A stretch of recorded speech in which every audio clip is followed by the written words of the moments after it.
Welcome to Shep Rambles, where I am Shep and I tend to ramble about what? Anything and everything. So let's do some technology news here.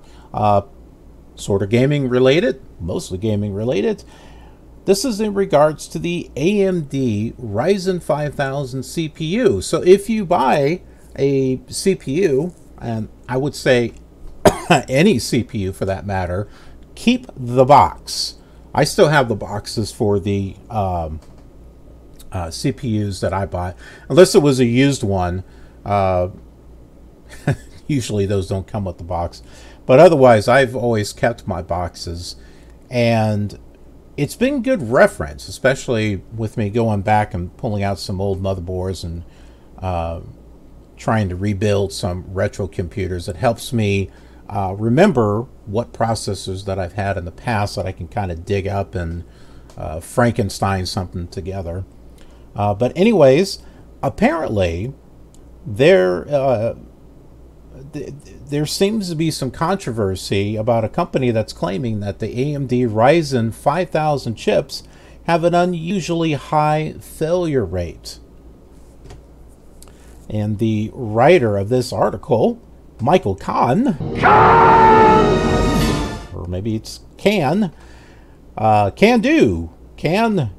he get a really good AMD Ryzen 5000 CPU? Apparently not, because he received the bad CPU in November, and it was a hassle to build with and return. So let's take a look at this, because, well, maybe it's not as fine as this mug or whatever that he's holding here.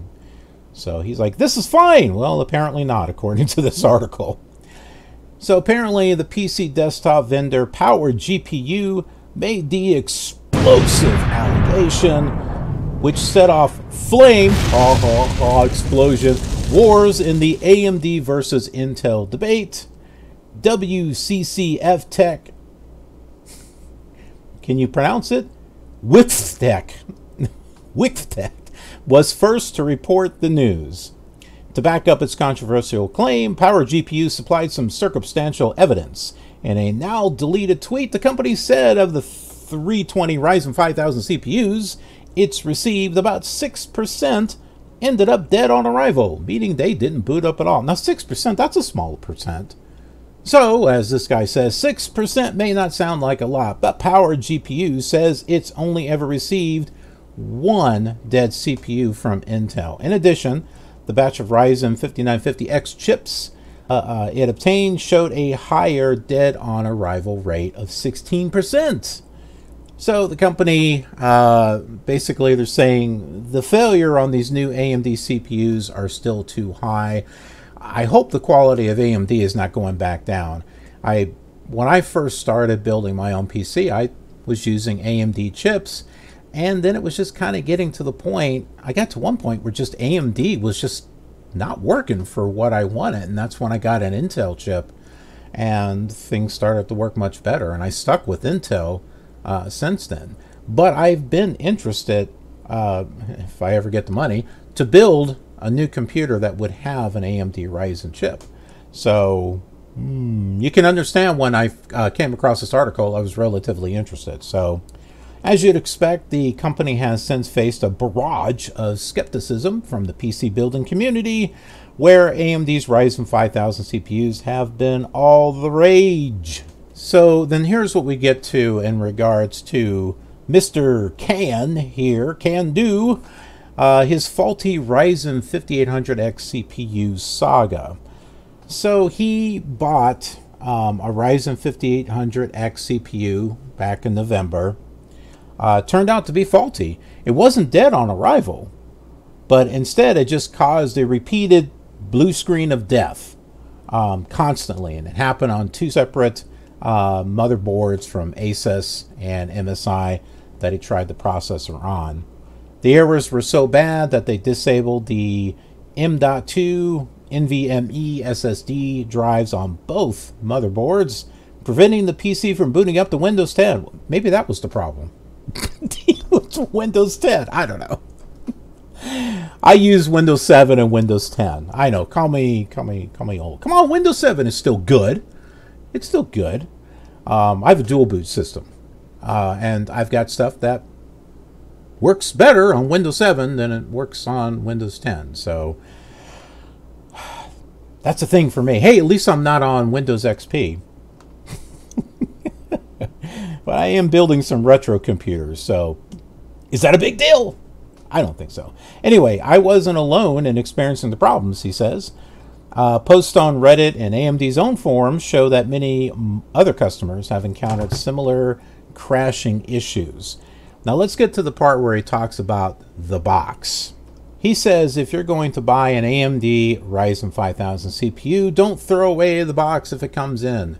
I'm going to add to that and just say, if you ever get a processor, don't throw away the box, period. Keep that box. In the event that the CPU is causing persistent problems, you'll want to return the product for a full refund or a replacement. Most vendors usually accept a return within 15 or 30 days. That doesn't seem like a long time. You can have a processor that works for 15 days and then dies. However, the seller that you bought the processor from won't accept the faulty product if you've thrown away the box. That's why you want to keep your box. Amazon seems to be the exception to that. It's advice that you should apply to any PC parts that you buy. Unfortunately, he learned this lesson the hard way. The processor that he got worked fine for the first 2 days, and just out of sheer arrogance, he threw away the box.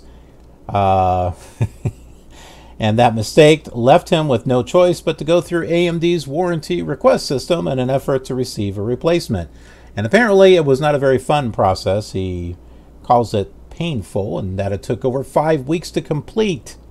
That sucks. During that time, he says I had to wait and respond to AMD's emails, send the faulty CPU to the company, and then wait another 2 weeks for the CPU to finally arrive.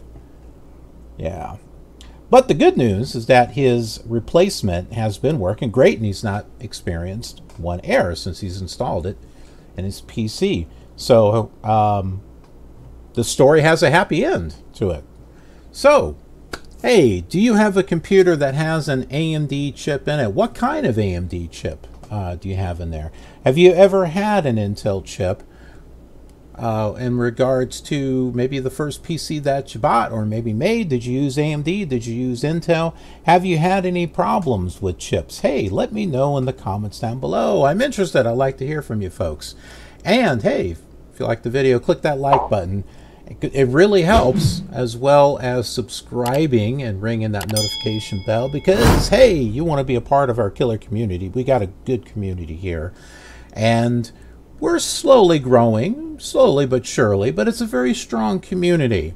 Love to have you a part of that, and also getting notified of future rambling content that is uploaded to the channel, as well as other stuff that I upload throughout the week. So be sure to click that bell.